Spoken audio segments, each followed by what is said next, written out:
Okay, so now we're gonna make our watercolor cup. So I have gone ahead and rolled out and thrown my slab. Remember, throwing our slab is where we pick it up and kind of wiggle it and drop it down over and over again. And that helps our slab grow in length, and I find it easier to make large pieces of clay, large slabs of clay that way than rolling it out. So I've cut out my cup template, and I'm just going to lay it on my clay on my my bottom and my sides.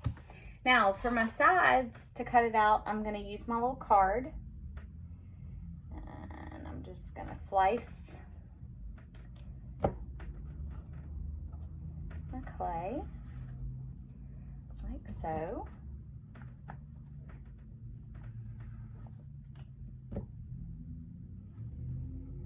Go. Remove my template and put that off to the side. Now to cut out my circle part, I'm going to use my dowel. I'm just going to trace around that. Pile up my extra clay. Peel off my... Now, we have our circle and our super long rectangle. So what I'm gonna do, I'm gonna get my trusty mascara wand and score around the edge of my circle piece, okay? So I'm going all the way around and roughing that up. You can just roll that wand. I don't know if you can see from here. It gives you a nice textured edge. All right, once I've gone all the way around, now I'm going to take my rectangle. And it doesn't matter which side you use, but you're going to score the bottom part of one side. Just like that. I'm scoring it up. I'm going to set this down, just make it easier for me.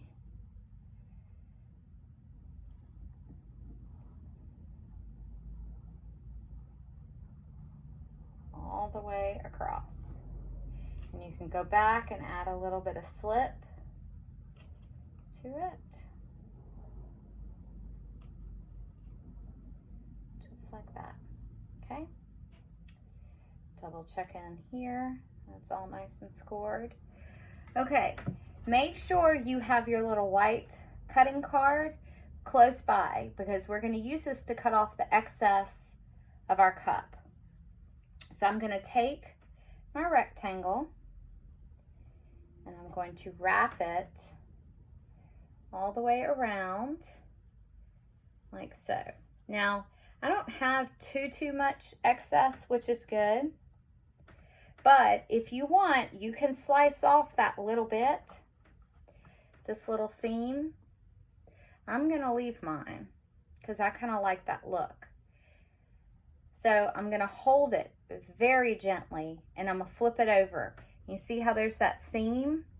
We can't have that, because what's going to happen is all of our water in our cup is going to leak out.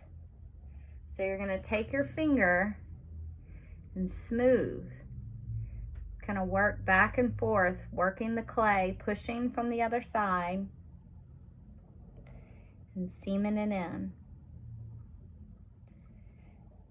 You can also take tiny little pieces of clay like this, roll up little coils and put that in there for extra protection. But just make sure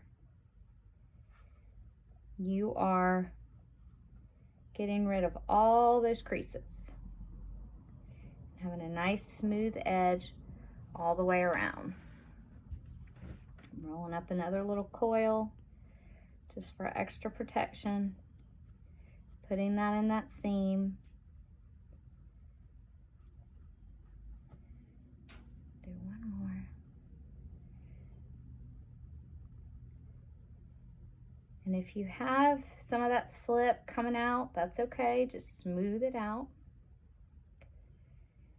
We just want to make sure we're not going to have any leaks from our cup while we're doing our watercolor project. I'm smoothing my edge all the way around. So I have this nice smooth bottom edge.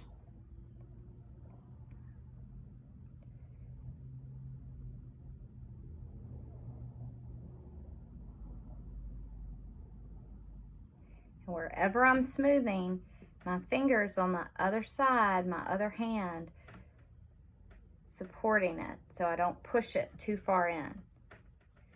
All right, so now I'm gonna smooth kind of at the top where my pieces meet. I'm gonna smooth right there.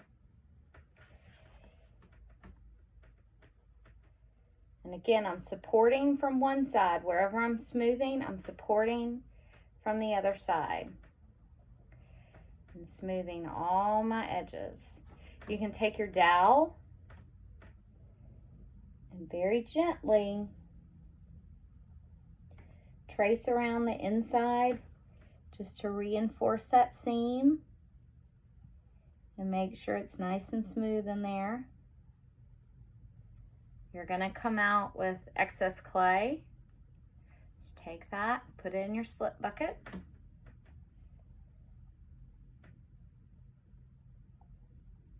And just smooth that whole inside.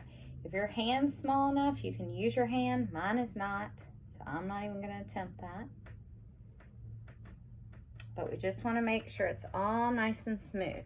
Now, if you want, I did this on the sample, but you don't have to if you don't want. You can pretend like you have a paintbrush in your cup with your dowel, and then you can push on the side here and do a little indentation. Now I would roll it back and forth so it's a little larger, because you never know what size paintbrush you're gonna use. But that just gives your paintbrush a little place to rest. That's totally optional. You don't have to do that if you don't want to. If you like having the nice, perfect, smooth top, you can. Now I see I've got some texture on my cup from my canvas. So I'm very gently dipping my finger in my water, and I'm supporting from the inside. That is so very important, just to have gentle hands and supporting it from the inside so we don't have any collapses, and just smoothing it out all the way. Now, one thing I remembered I forgot to tell you is on your palette, and now our finished cup, you have your ABC pasta pieces with your initials. Make sure you push those in your clay. You want to push them all the way down so that the pasta is flush with your cup and with your palette. It doesn't matter to me where you put them on your clay, on your piece, just as long as your initials together. So I'm not going to put an E here for Emily and a W way back here for Welch. I want them together, so EW, Emily Welch, whatever your initials are. And that's it. It's pretty easy. You just have to remember to be soft hands and gentle. And we have our nice little watercolor cup. All right. So make sure you go back and put your pasta piece in your palette, and I hope you had fun.